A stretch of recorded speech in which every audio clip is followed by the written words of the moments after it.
Hey everyone, welcome back to the channel. So today we are going to solve how can we find the middle of a linked list. We are going to solve this problem using two pointers approach. So the problem states that we are given the head of a single linked list. We just need to return the middle of the linked list. And if we have two middles, we just need to return the second one. So without any further delay, let's jump into code. So we are going to initialize our left pointer here and the right pointer here at the beginning of our linked list. And we are going to increment our right pointer by two steps and our left pointer by one steps. So let's check it what happens.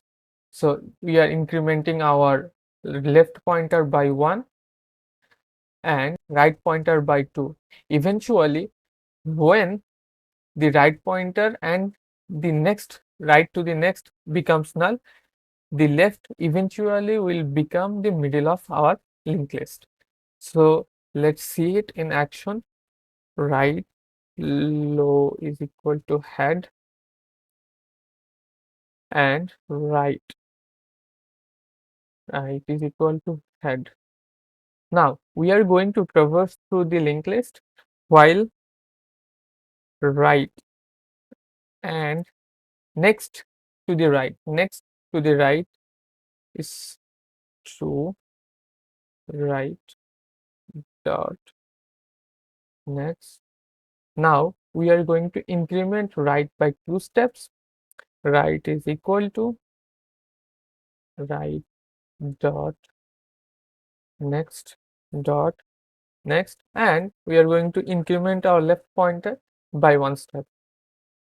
Left. Now let's return the left pointer. Now let's run the code. Oh, we have initialized wrong left.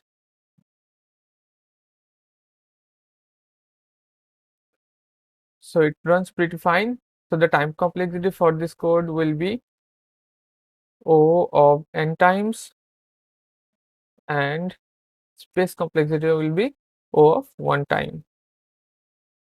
Let's submit the code. So if you can see that it's pretty efficient. If you found this video useful, please do like and subscribe to the channel for more videos like this. Thank you for watching, and I will see you in the next one. Till then, keep learning and keep coding. Bye bye.